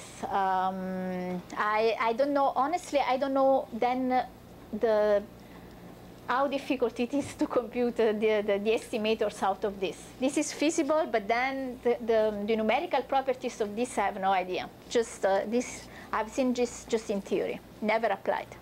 I'm going to show you now how CAN-train derives the property of maximum log likelihood estimators, and then the difference between these properties of maximum log likelihood estimators with estimators from the maximum simulated log likelihood, just to show you the differences. There are a number of calculations that I don't want to do here. So these properties are derived from the central limit theorem. I think you have seen that in basic statistics, but let's just go over this theorem again to see how the properties are derived. So remember that the central limit theorem says that if we take draws from a distribution that has a certain mean and a certain variance, the mean of these draws will be normally distributed with mean mu and variance that is E sigma over n, where n is a large number of draws, right? So if you take draws from a distribution that has a certain mean and a certain variance, you know that the mean of these draws is normally distributed with mean mu, so it converges to the true mean, and there's variance that is sigma over n, where n is a large number of draws. So it's a number of draws. Suppose that now Tn is a draw from a distribution from mean mu and variance sigma, then the sample mean is this, right? If Tn are draws, the sample mean is 1 over n over the sum of Tn, right? We want to derive the sampling distribution of T.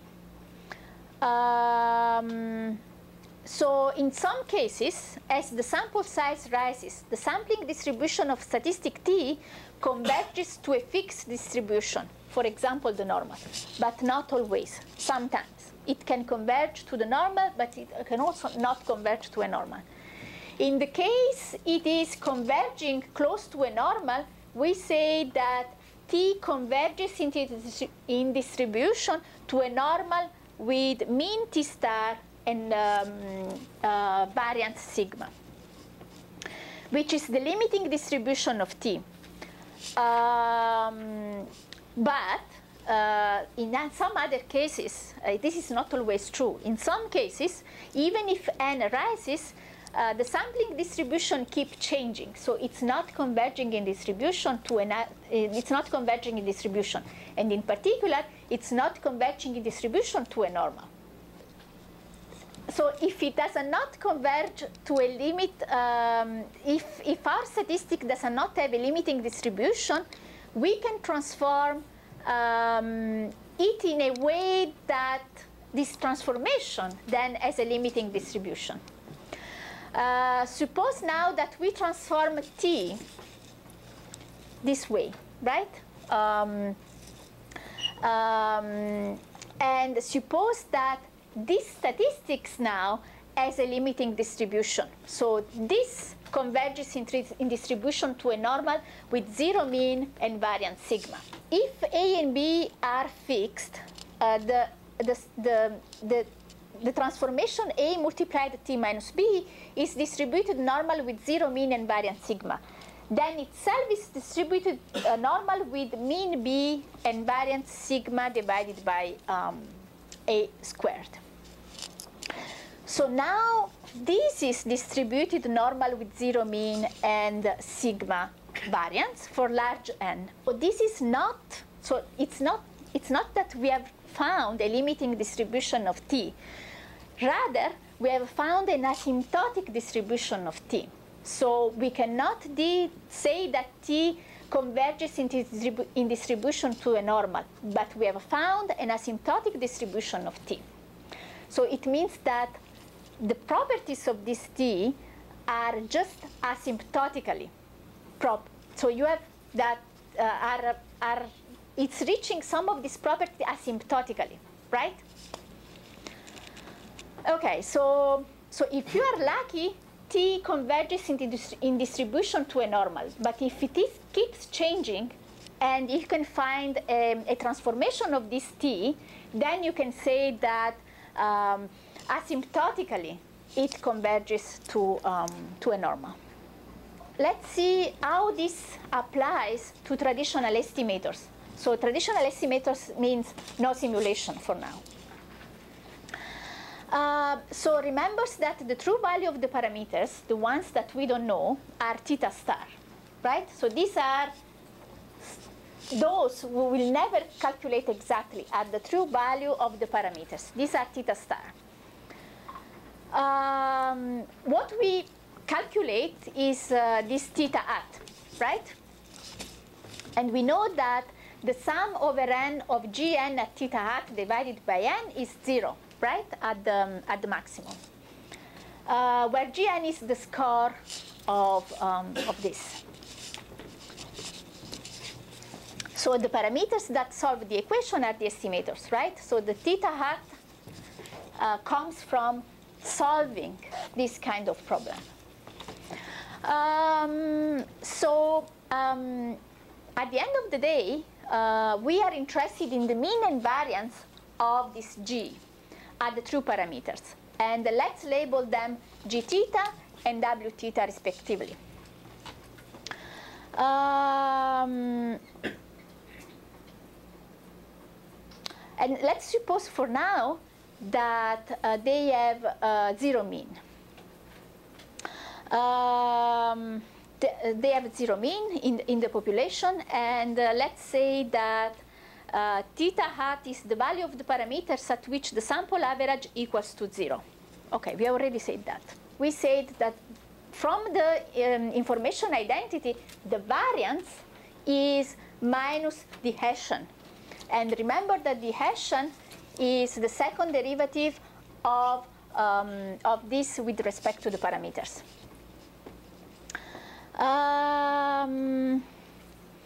Then when G is the score, we have that the variance is equal to V, which is the variance of the score evaluated at true parameters. And so we can say that the variance of W was the variance of the true parameters in the population is equal to minus H from the information matrix identity. We can do this in 2 steps, so we can derive these properties into 2 steps. Let's see the step 1 first. Remember that the score of the true parameters varies over decision maker, right? When taking a sample, because we are working with sample, the researcher is drawing values from this distribution, Gn theta star. This distribution has zero mean. We can assume that has zero mean, but has some variance. And we say that this variance is W. So by the central limit theorem, we can say that the transformation of this Gn star theta converges in the distribution into a normal that has zero mean and some variance, W, right? So the sample mean then has a distribution that the sample mean as a distribution that is normal with mean mu and variance, which is W divided by N, right? This is just an application of the central limit theorem to this case. Now take a first order approximation of, take a first order Taylor expansion of Gn theta hat around Gn theta star. So in reality, we want to know which is the difference between the estimates and the true parameters in the population, right? So this is what we get, and these are the true value. We want to know the properties of these estimates with respect to the true value in the population. So remember that, so we take the first order Taylor expansion of this. So this is the true value plus some error, right? Remember that this, we can put this equal to 0, 0 mean. And so we can calculate the difference between the estimate and the true value, which will be this, right? So we can then say that we can apply a transformation of this, and we say that n Gn theta star converges in the distribution into a normal with 0 mean and W variance, which is at the end is this.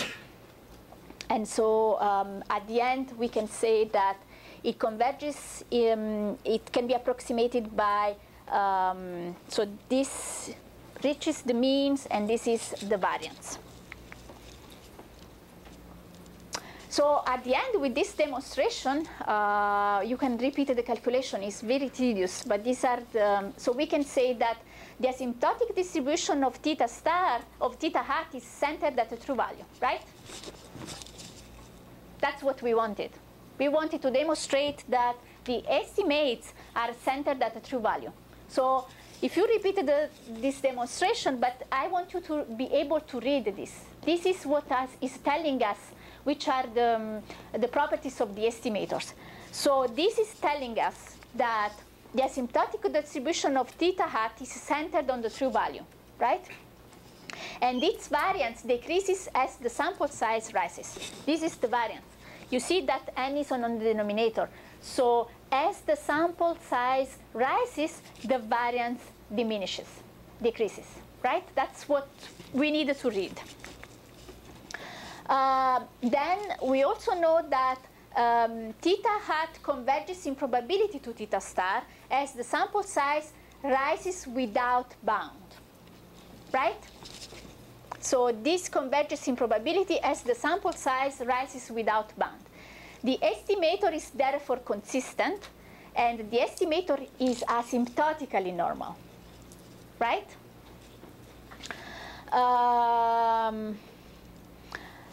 Now, if you compare the variance of the estimator, this, with the lowest possible variance, then you determine whether this is efficient or not. Okay, so this is very important. So in just estimator from normal estimation, we say that the asymptotic distribution of theta is centered on the true value, and the variance decreases as the sample size rises. The estimates converges in probability to the true value as the sample size rises without bound. The estimator are consistent. This is enough to say that the estimator are consistent and they are asymptotically normal.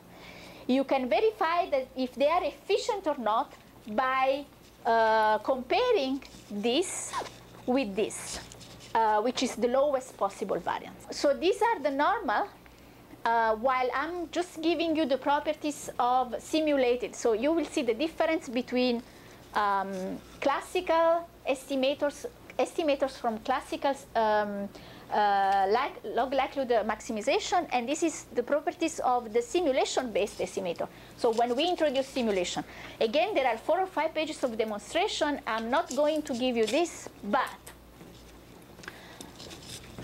the first difference is if R is fixed, the simulation-based estimators are inconsistent. if R rises slower than the root squared of R, MSL is consistent but not asymptotically normal. And if R rises faster than this, MSL is consistent, asymptotically normal, and efficient and equivalent to ML. So ideally, you want to be in that case. But you see that now you have these additional difficulties here, so you need to check this. Yeah, this is stuff that is quite theoretical. It's difficult to see in practice, but I wanted to give you an idea about these properties of these estimators because it has an impact on the way you calculate the variance and the statistics and so on. All right. So 10 minutes open discussion. There is a rule of thumb for determining the R, or is it trial and error? No. Actually, we have implemented this adaptive algorithm, and he calculates the error that you make on the log likelihood and the bias, and then he stops when he thinks that you cannot improve the log likelihood any further. From practical experience, I usually work with Monte Carlo instead of working with Dalton sequences, so I start with 1,000. Once I get a model that is something that I like, I raise to 2,000 and to 5,000 if I can. Usually we stop at 2,000, although that we have seen for probit sometimes it's not enough. For mixed logit, I would say 2,000.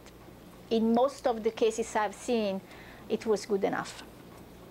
But I strongly suggested to use robust estimation and then the t-statistics that comes from robust estimation in just, so use the sandwich estimator is stated of just minus h minus 1 to calculate the t-statistics for mixed logit.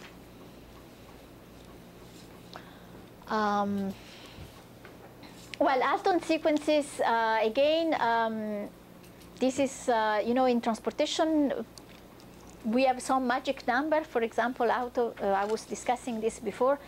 After the paper on Alton sequence was published, people say that 150 or 250 Alton rows are enough. In my opinion, they are not. It really depends on depends on your problem. You have seen it depends on the number of observations. It depends on how difficult is your model. It depends on your data and so on. So there are no magic numbers here. So many of these things that I've been explaining here, these are, especially these 3 chapters, these are in train books.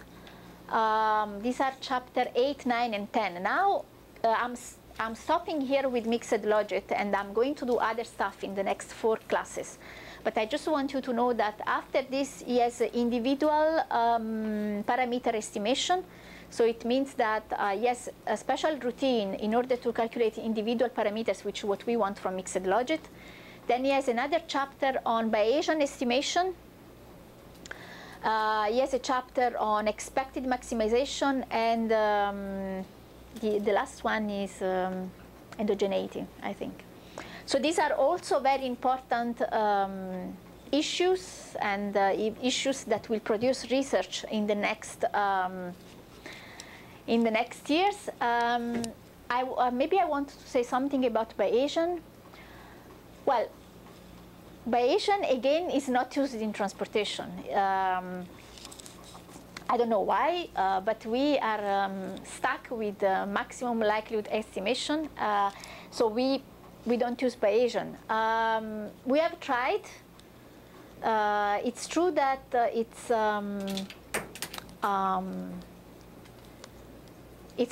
it's very fast when it works. But the problem is that as long as you can use the Gibbs sampler is fine, but once you start to adapt this metropolis hashing all the time, it becomes a nightmare. But if you see paper published from statisticians and econometricians or marketing science, they all work with Bayesian. You avoid all this optimization stuff, but I've never seen a serious studies that compares Bayesian and classical optimization. So I would like to see more on that. Bayesian, I think, is particularly adapted with Probit because there everything is normal, and then you can use the Gibbs sampler. But when you start to work with mixed logit, you have a mixture of distribution, and then you cannot use Gibbs. You need to have a metropolis hustings, and everything becomes more complicated. So if you see the papers from Riccardo Daziano, he's working with Bayesian, but he's mainly working on Probit now. Expected maximization, it's used. It's for example used now a lot by people in revenue management. I've recently reviewed a paper from Lori Garro in which she was comparing expected maximization and classical method. I think we need more of this. Expected maximization is used especially when you work with sensor data, when, for example, you don't observe some alternatives. Sensor data is, for example, when you systematically not observe some of the alternatives. Because, for example, in revenue management is when you are selling your ticket for your airlines and you don't observe your competitor who is selling ticket, but you know less or minus the characteristic of his ticket, but you don't observe the ones who are buying his ticket, because it keeps this secret. So there is a very famous paper from Talluri and Van Ryzen. They do that. So they use expected maximization to estimate model for which you systematically non-observe one of the alternatives.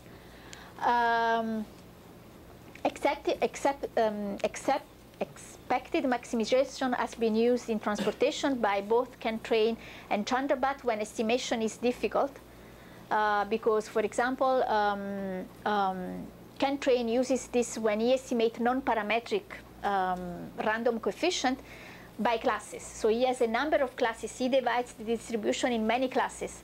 And so he estimates a latent classes with many classes, and then the estimation becomes difficult, and then use expected maximization. It's useful in this case, but I don't suggest use expected maximization all the time because it's very slow. So if you want to estimate mixed logit with expected maximization, forget about it. It's very, very slow. Endogeneity is also an important problem.